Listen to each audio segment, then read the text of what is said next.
If you there, if you can do the invocation pledge, please. Okay, thank you, Mr. Chairman. Father, thank you for this day that has been given. Thank you for your help thus far through all that we're going through. We pray for our nation. We pray for our state. We pray for our county as we continue through this pandemic. We pray tonight for our board members. Thank you for the service that they do for the county. We pray that you go with us through this meeting, for it's in your name we pray. Amen. Amen. I pledge allegiance to the flag of the United States of America, Republic for which it stands, one nation, under God, indivisible, liberty and justice for all. Justice for all. Okay.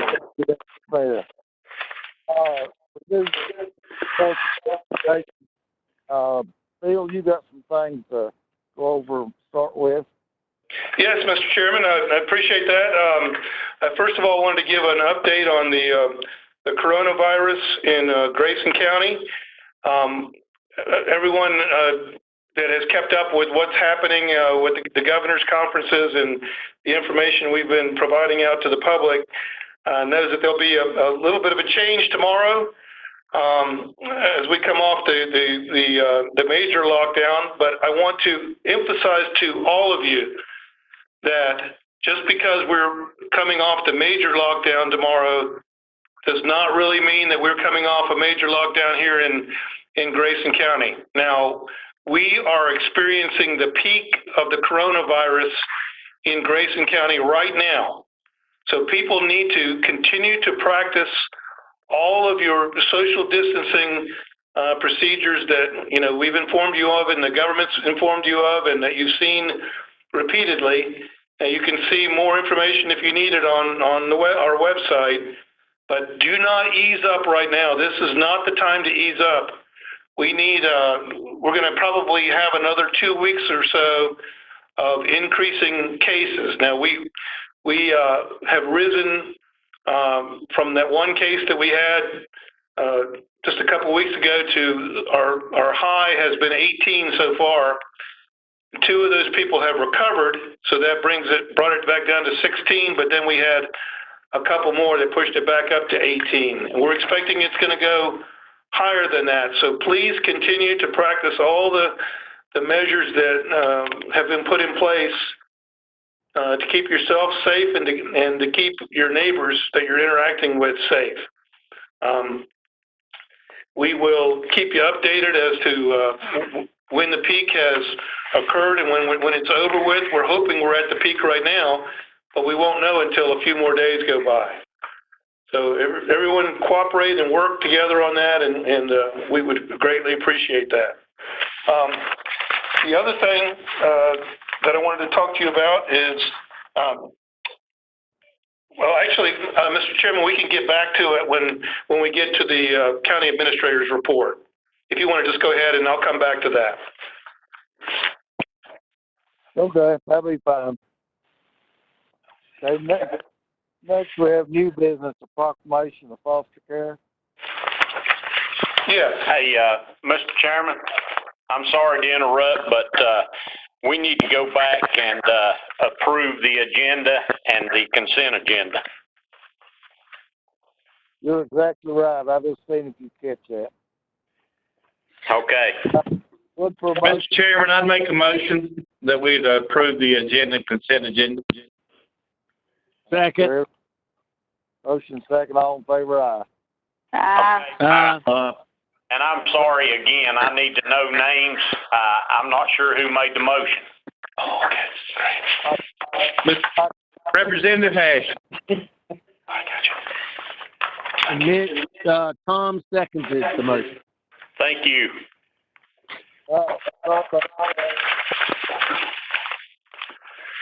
Okay, back to the new business proclamation of foster care. Yes, Mr. Chairman. We have a proclamation, a request from Department of Social Services for a proclamation of the Grayson County Board of Supervisors in support of Foster Care Month that I'd like to read to you. Whereas the Grayson County Board of Supervisors recognizes that service to others is a hallmark of the American character and central to how we meet our challenges. And whereas we have a responsibility as individuals, neighbors, community members, and citizens of the County of Grayson to recognize that all children need love, support, security, and a place to call home. And whereas the County of Grayson is caring for and nurturing more than 23 children and youth in foster care today, and whereas we recognize foster care is in a state of crisis everywhere, and many children are being placed outside of our community due to a shortage of foster homes, and whereas foster parents provide the love, safety, and stability that children need in order to overcome past traumatic experiences so that they can reach their full potential, and whereas foster parents and families require and deserve respect and support from the community and from the social service agencies who work with them, and whereas we must come together as a community to recognize the important role foster parents play in caring for children who have experienced abuse and neglect, supporting family reunification and building strong communities, and whereas the County of Grayson recognizes the need for more foster homes to solve the foster care crisis, and whereas we recognize multi-generational trauma contributes to the ongoing foster care crises and opioid epidemic, and whereas during National Foster Care Month, we celebrate all those who have invited a child in need into their hearts and into their homes, and express our profound appreciation for all who help make foster care possible. And whereas through partnerships with families, child welfare staff, public and private agencies, faith communities, and businesses, our goal is a collaborative effort to ensure that children in Grayson County are supported and successful. Now, therefore, be it proclaimed that the County of Grayson asks faith leaders to bring awareness to their congregations about opportunities to serve children, families, and workers in the welfare system regularly. Be it further proclaimed that the County of Grayson asks business leaders to leverage their unique assets to innovate how the community impacts children, families, and workers in the child welfare system. Be it further proclaimed that the County of Grayson asks within the next 12 months that Grayson County schools, medical professionals, the justice system, businesses, non-government organizations, and ministries become trauma-informed and trauma-resourced using a trust-based relational intervention approach. Be it further proclaimed that the Grayson County Board of Supervisors hereby proclaim the month of May 2020 as Foster Care Month, adopted this 14th day of May 2020 in the County of Grayson, Virginia.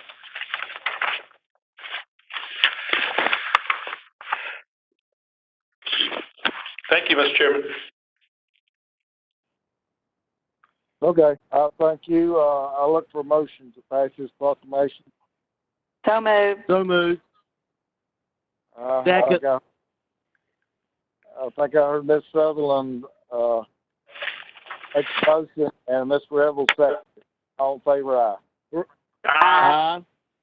Aye. So moved. Okay, Mr. Shepley, resolution of emergency procurement. Yes, Mr. Chairman, we need to make a change to the resolution for emergency procurement. In the second paragraph, we need to take out the specific person's name that we have listed there for as a consultant working for us, and just say that we just need to take that second paragraph out of the resolution. And I'm looking for the, first of all, is that okay with the board to make that change? Hey, Mr. Chairman, this is John. Given the stuff that the staff is working on from the CARES Act and the HEROES Act that we've gotten in the last couple of days related to COVID-19 expenses, I'd like to maybe table this resolution till next week when we have our budget meeting to, one, to give time to make the editorial comments that Mr. Shepley just talked about, but also to give the staff a little more time to do the analysis on those financial opportunities that he's talked about, and then we can make a better assessment on whether or not we need to proceed with this particular proclamation. And Mr. Chairman, Supervisor Fant, I apologize. I was thinking of, I hate to admit it, but thinking of something completely different than what the resolution was bringing forward. And I completely agree with what you're saying. Well, this is something that the whole situation regarding the need for this resolution may not even be necessary given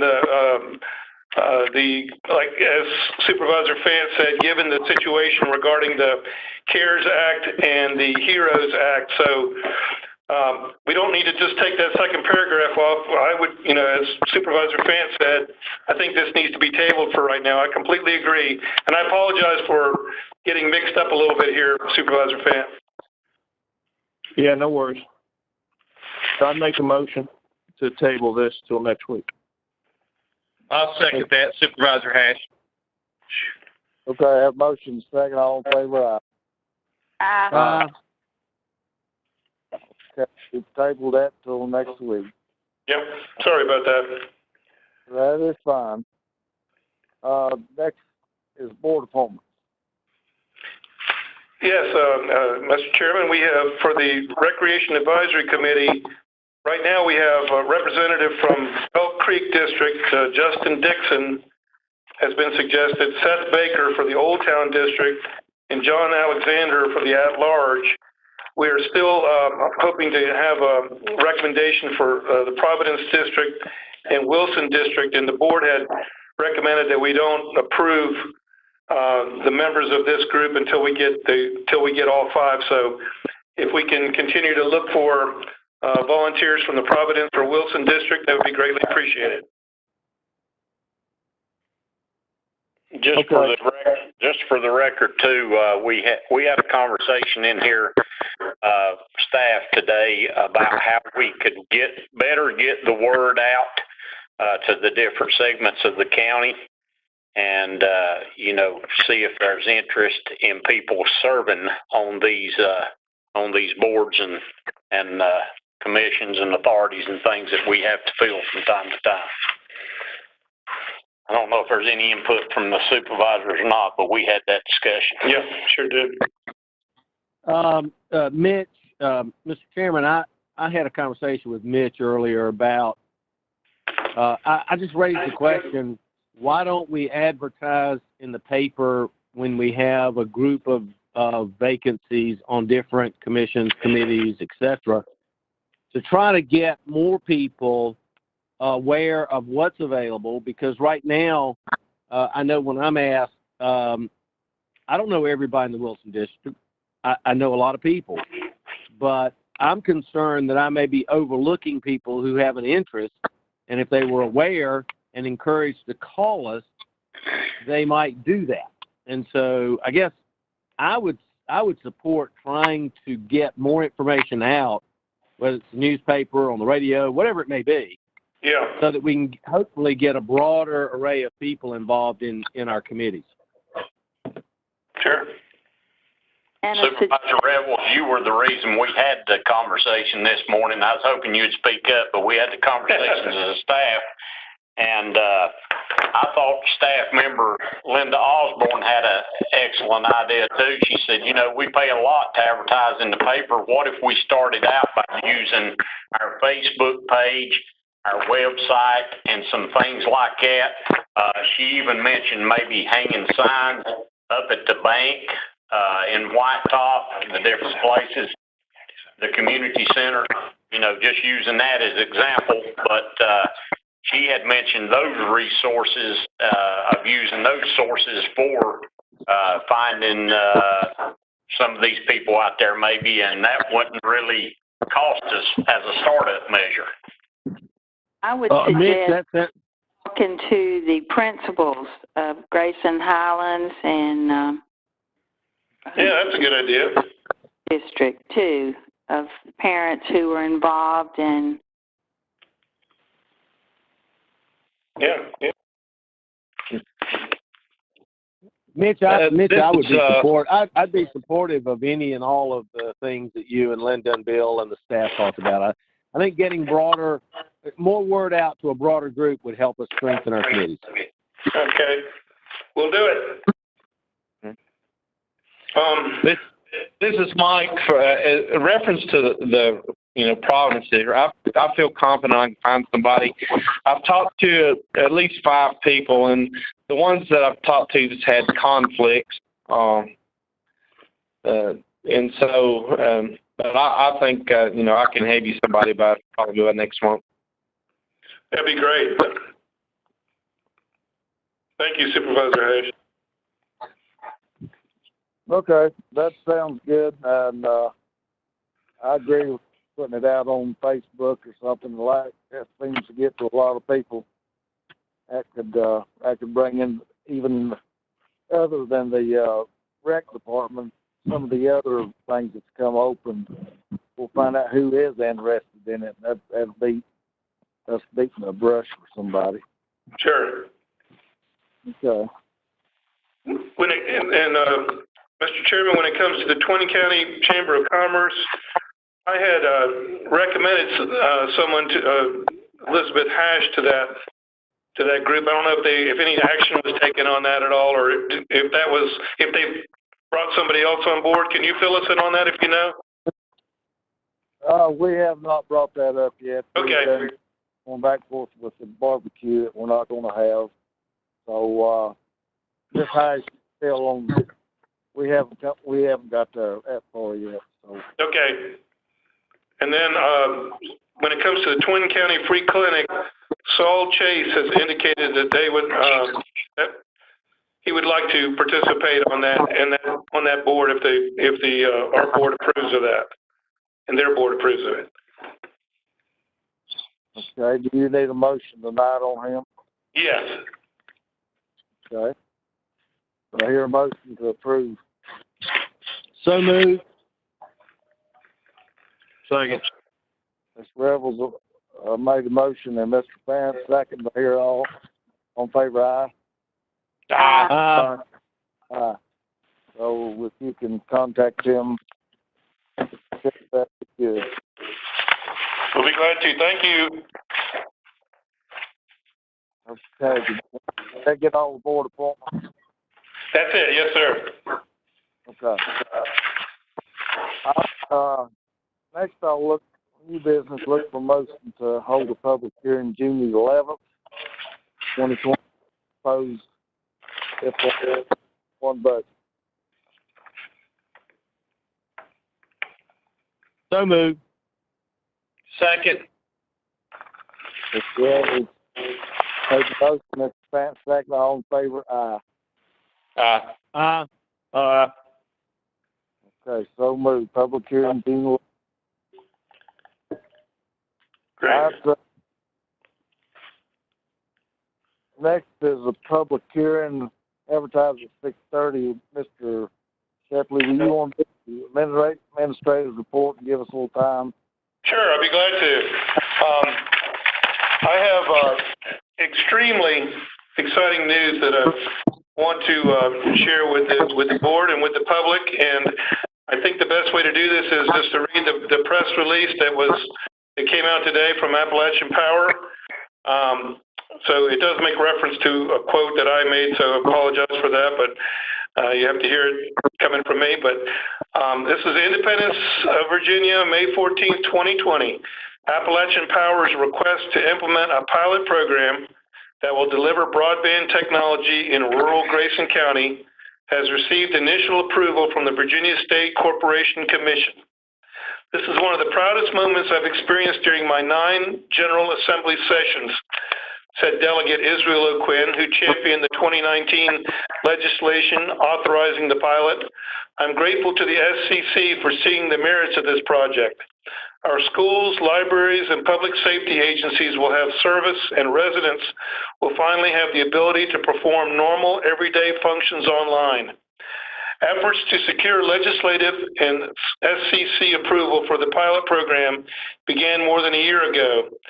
As it quotes me, I wanted to thank everyone who worked on the project and also stated that the availability of high-speed internet will improve our citizens' overall quality of life.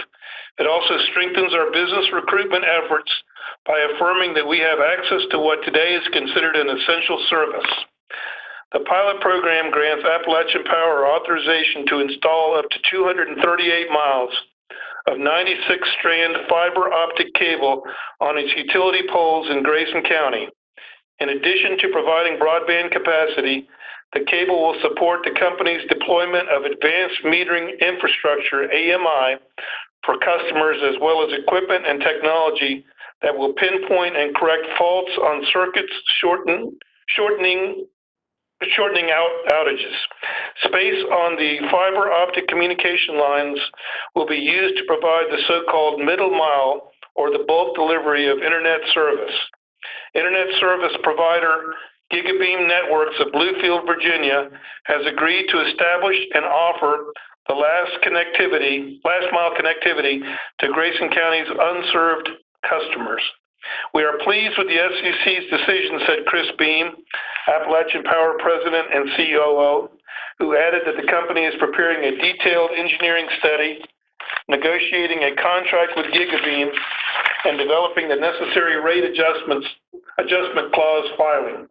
Our goal is to provide a safe and reliable product for our customers while also doing all we can to support the communities in which we live, work, and provide service. Grayson County has received 2 grants totaling approximately $1.8 million from the Commonwealth to be used toward making broadband available for unserved and underserved citizens. This is a significant project for all of us, said Michael Clemens with Gigabeam Networks. With the SEC's approval of Appalachian Power's pilot program, we are one step closer to being able to bring service to even more areas in the county.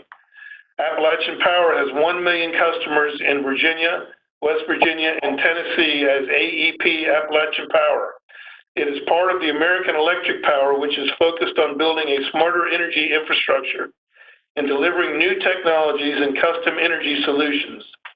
AEP's more than 17,400 employees operate and maintain the nation's largest electricity transmission system and more than 221,000 miles of distribution lines to efficiently deliver safe, reliable power to nearly 5.4 million customers in 11 states. AEP is also one of the nation's largest electricity producers, with approximately 31,000 megawatts of diverse generating capacity, including 5,200 megawatts of renewable energy. This is a milestone for the people of Grayson County. This is going to help our young people and our middle-aged people and older people to be able to access the internet and fully move into the functioning 21st century with a system that is absolutely vital in today's world. So could not be more excited about it. There's 1 million people to thank, but obviously Kenneth Belton helped us with his connection to Appalachian Power, and Amanda Cox played a tremendous role in making this happen. She works with Appalachian Power, and Sandy Terry helped us as a consultant to help make this happen, and we appreciate all the hard work she did. Of course, Michael Clemens from Gigabeam. There's so many people, it's hard to name them all, but Tom Revels and Carl Caudill. But there's a person that has really put a whole lot into this that's on this board, and that is John Fant, and I wanted to thank him for his leadership of the broadband committee that started about 1.5 years ago, and helped us to lead to this great partnership between the 3 entities. So if I've left anybody off, John or Kenneth, I'm sure that I've left somebody off that main list, but feel free to add to that, and I'll turn it over to you guys. Okay, any comments? And again, I'll reiterate, Grayson County was so far ahead of everyone getting ready for this that it made it easy to fix. So This is going to be the biggest thing I think Grayson County will ever or has ever come across. All the naysayers out there said it would never happen. They just need to hide and watch because it's coming. And Mr. Chairman, I was having problems with the mute button there. Sorry about that. But yeah, Bill, thanks for those kind words. You know, it takes a team to get things done, and it's been a long road to get to this point, but the hard work is still ahead of getting the connectivity to the home. So this is a great day to launch into the next phase of actual building the network. So good news all the way around. And thanks to the county and Delco, O'Quinn, and Sandy, and everybody you listed. It's just a really, really good day. Yeah, I'm glad you brought that up. Delegate O'Quinn went out of his way to help us work with the state legislature to pass the laws that were needed to be passed in order to make this happen. So he is one of those people that if he had not taken the time and focused on trying to make this work for us, it would not have happened. And we owe him a great debt for all his support for making this into a reality. I think I may have left his name off, which I can't believe I did, but I may have. He was a critical player in the whole thing. Thank you, Mr. Chairman. Thank you. Okay, we still got about 3 minutes. Let me bring up a little thing on Supervisors' time, if you don't mind. Did everybody get a note from the Making Grayson Glow?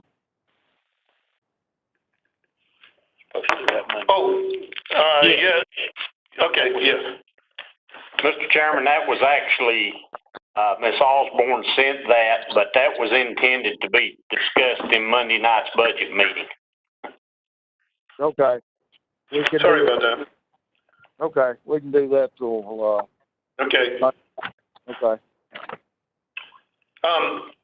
Mr. Chairman, do you mind if I speak a little bit more about the coronavirus? Yes, that is fine. Okay. We, our surrounding, our sister counties or town, with Galax and Carroll, Galax is experiencing a very rapid increase in the number of cases and in a concentrated area. And so they are approaching 70. They may be at 70 cases at this moment or more than that.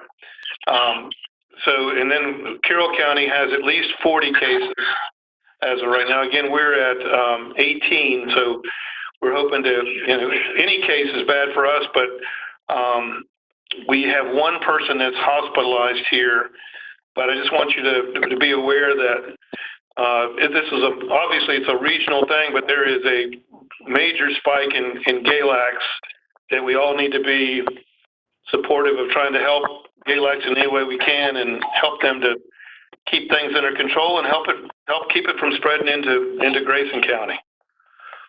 That's all I wanted to say, Mr. Chairman. Okay, thank you, Mr. Shep. Public hearing, received public comment regarding those of ordinance ensuring county government in response to COVID-19 disaster. Has anyone signed up to speak or? Have they mentioned? Mr. Chairman, we've received no emails, no calls, or no letters on this public hearing. Okay, I guess I need to make a motion to go into public hearing. Yes. So moved. Okay. Okay, might say who made the motion in a second. John Pant made the motion to go into public hearing. Supervisor Hash, second. Okay, all in favor, aye? Aye. And aye. We are in public hearing. So, Mr. Smith, you said we have no one that spoke up to talk.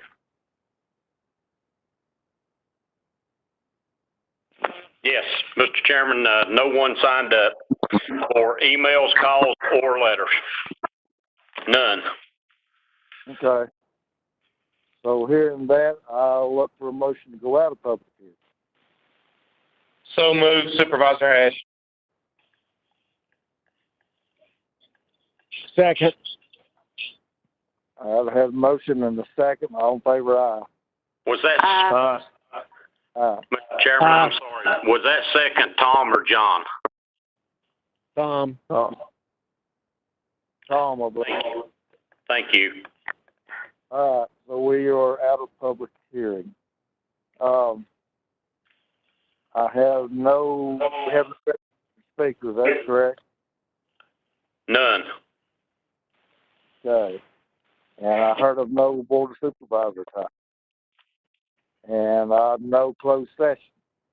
So is any comments before we adjourn?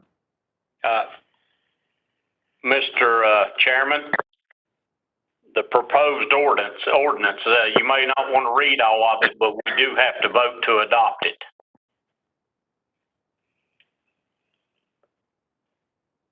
Proposed ordinance? Yeah, that we just had the public hearing on. The board needs to adopt that ordinance now. And all this is doing is taking us out of that 60-day window that the temporary one got us through, and we're still in it. So now we need to propose that we need to get this one adopted.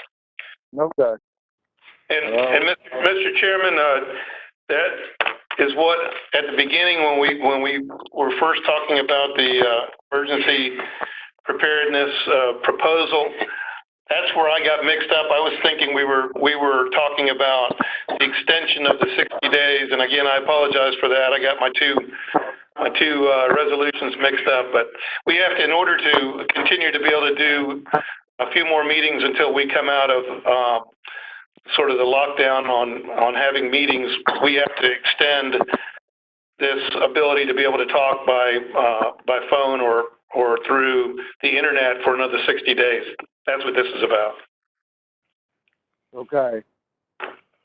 So if everything goes good and we could come out of this before 60 days, is that what you're saying? Yes. Bring it back. Okay. Yep. All right. I'll look for a motion to approve the proposed ordinance. This is Fant, so moved. Supervisor Ash, second. I have motion second. All in favor, aye. Aye. Okay. Any other comments? Hey, Mr. Chairman, just for the board's knowledge, big day tomorrow for my youngest son, Peter, who will be commissioned a second lieutenant in the United States Army Field Artillery. Wow, so that's fantastic. Big day. That's cool. Oh, he's also going to graduate college on Saturday, but whatever. Congratulations, Ed. Oh, you're proud. Oh, absolutely. Yeah, that's great news. Congratulations. Okay, anything else? Nothing from us. Okay, I hope everyone's well, stays well, and family, and I'll look for a motion to adjourn. Mr. Chairman, before you adjourn, everyone is aware of the budget meeting Monday night. Monday night, okay. 5:30. Yes. Okay, leave everybody with that. Mr. Chairman, I make a motion, we adjourn. All right. I'll second. A motion second, all in favor, aye. Aye. Take Okay. care, everybody. Thank you all very much. We appreciate it. Thank you. Thanks, Steph. Okay. Thank you. Good to Bye.